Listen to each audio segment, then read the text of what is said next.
Okay okay friend, मैं आज बात करने वाला हूँ ट्राई बैलेंस के बारे में।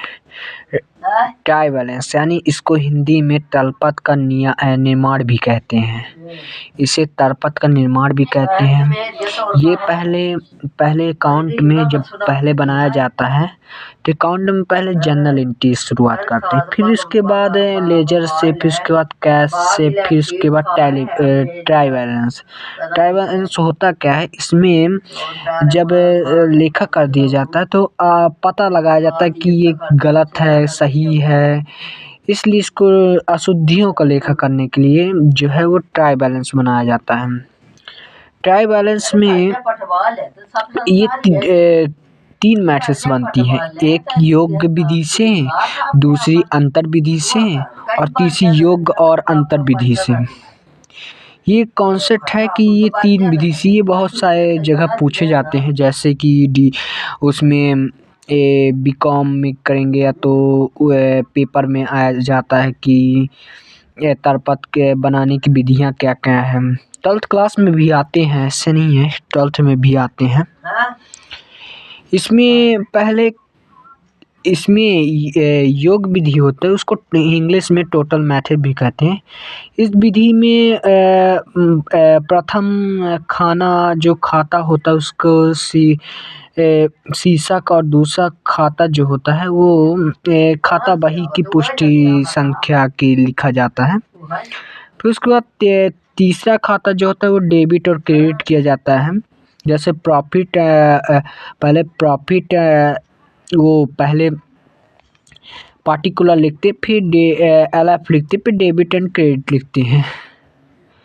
फिर उसके बाद जो अंतर विधि है, अंतर विधि में क्या होता है, इसको बैलेंस मेथड भी कहते हैं। इस विधि में जो होता है, इस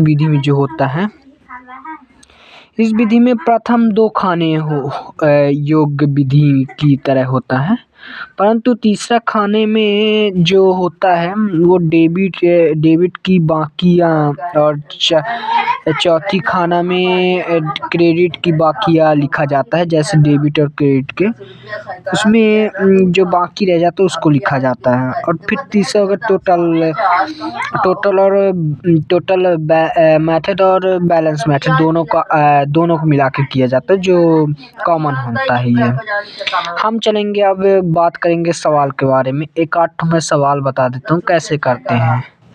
आप लोग जो हैं लाइक कर दीजिएगा और सब्सक्राइब कर दीजिएगा और कमेंट में लिख दीजिएगा कि आपको क्या पढ़ना है। इससे मेरा भी इंटरेस्ट बढ़ता है पढ़ाने का, बताने का, और जो हम आपको भी हेल्प कर देते हैं।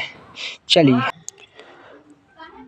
मेरा कॉन्सेप्ट जो रहेगा सवाल का यही रहेगा, बिके हुए माल की लागत और अंतिम राहित मतलब क्लोजिंग स्टॉक, देनदार डेबिटर, लेनदार क्रेडिटर, स्थायी संपत्ति फिक्स एसेट और प्रारंभिक राहित क्लोजिंग स्टॉक, व्यय एक्सपेंसेस, विक्रय सेल, पूंजी कैपिटल। ये रहेगा मेरा। इसमें एक मैं आप लोग को कुछ समझाने के लिए हम गारंटी लेते हैं कि आप कमेंट करिए, जो नहीं बनेगा, जब तक नहीं बनेगा तब तक मैं वीडियो डालता रहूँगा, और जब तक नहीं बनेगा तब तक मैं समझाऊँगा आप लोग को। इसमें जो सिंपल है कि जो एसेट वाली चीज़ें होती हैं वो डेबिट साइड लिखी जाती है, और जो लायबिलिटी वाली चीज़ होती है उसको क्रेडिट किया जाता है। जैसे मैं बात कर लेता हूँ कि कैश बैंक हो गया, वो डेबिट होगा। फिक्स एसेट जो है वो भी डेबिट होगा। ऐसे ही एक्सपेंसेस भी एसेट ही में ही आता है, जैसे कि रेंट हो गया, सैलरी हो गया, और ड्राइविंग भी इसी में आता है। जैसे ऑनर की निकली हुई फंड, वो भी डेबिट होता है।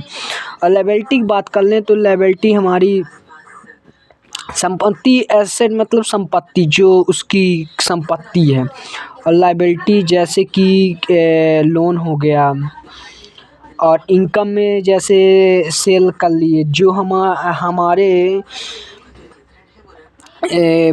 बेचे हम तो उसकी कैश निकला, वो सेल हो गया सर्विस। ऐसे ही ऑनर्स की इन्वेस्टमेंट हो गई, ये भी जो है ये सब लायबिलिटी में आते हैं। अब बात करेंगे हम क्वेश्चन के। क्वेश्चन में जैसे ये लिखा हुआ है कॉस्ट ऑफ गुड सोल्ड, इसको पहले हम ये जो है कॉस्ट बिके हुए माल की लागत, हमारा जो माल था वो बिक गया, उसमें हमको कैश मिला। जो कैश मिला है वो हम ये तो हमारी संपत्ति बेचा हूँ तो उसकी लगी है, यानी कि ये हमारी डेबिट हो गया है। हमारे पास कोई पकड़ने वाला कैमरा नहीं है, इसलिए हम थोड़ा बंद करके फिर करते हैं। हम आपके सामने ही लगाएंगे। जैसे हो गया है, इसको हम पहले बना लेते हैं particular LF amount debit and amount credit. ये इसका फंडा होता है, मतलब कि ये जो होता है इसका फंडा होता है। अब इसमें हम बात कर लें कॉस्ट ऑफ गुड सोल्ड, हम आपके आंखों के सामने ही लगाएंगे। कॉस्ट ऑफ गुड सोल्ड ये डेबिटर होता है।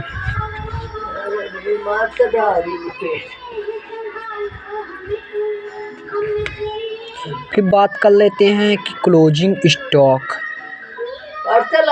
मोबाइल से बात कर लेते हैं क्लोजिंग स्टॉक।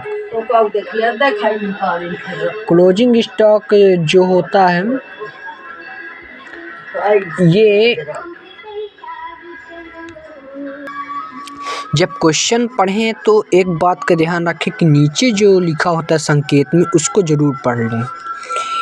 ये जो क्वेश्चन होता है पहले इसको समझें, पहले वो करें, फिर उसके बाद ही सॉल्व करें तो अच्छे से हो जाता है। सवाल नहीं है कि नहीं बनता, पर सवाल कोई ऐसे तुक्का मार के ऐसे देखा बस के लगाना चालू कर दिए, इससे नहीं बनता है। जो नीचे लिखा होता है ये इसमें लिखा हुआ है कि बिके हुए माल की लागत दी है, अतः प्रारंभिक नहीं लिखा जाता। ये मतलब जो क्लोजिंग स्टॉक है मतलब ओपनिंग स्टॉक, इसको नहीं लिखा जाएगा, और जो अंतिम रहित डेबिट में लिखा जाएगा। मतलब कि जो क्लोजिंग स्टॉक है उसको हम डेबिट साइड लिखेंगे। तो हम लिख देते हैं क्लोजिंग स्टॉक कितनी है, 40 है, 40,000 लिख दिए। फिर दूसरा आता है डेबिटर, देनदार। डेबिटर को लिख देते हैं डेबिटर तो पता ही है कि डेबिटर तो डेबिट साइड ही आएगा।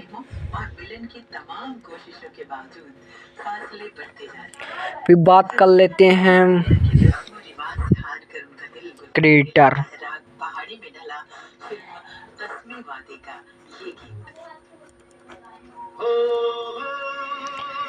क्रेडिटर क्रेडिट साइड आता है।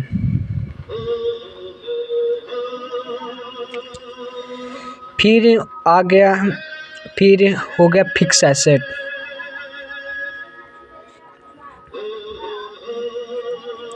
ये मैं पहले ही बता चुका हूँ। फिक्स एसेट मतलब संपत्ति, स्थायी संपत्ति। संपत्ति जो है उसको मैंने बताया था कि डेबिट में आता है, इसको तो आप डेबिट में कर लीजिए।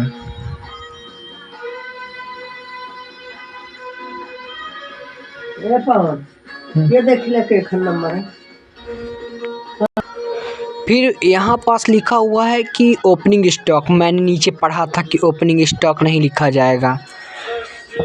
अब मैं ओपनिंग स्टॉक नहीं लिखूँगा। फिर उसके बाद एक्सपेंसेस आ गए, यानी व्यय को लिख लेंगे, एक्सपेंसेस को।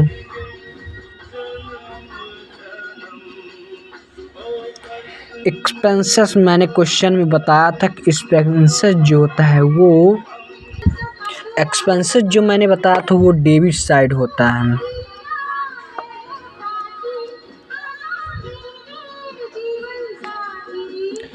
फिर बात करते हैं सेल, विक्रय माल।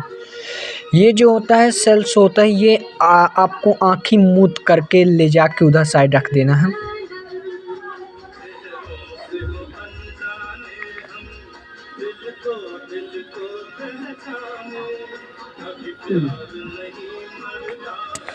फिर कैपिटल यानी पूंजी। ये पूंजी होती है वो भी डेबिट साइड क्रेडिट साइड ही होती है। आँखी मूंद क्रेडिट साइड कर देना है। सेल्स और जो कैपिटल होती है वो क्रेडिट साइड ही आती है, 100% ही आती है। अब सॉल्व कर लेंगे तो देख लीजिए कि 29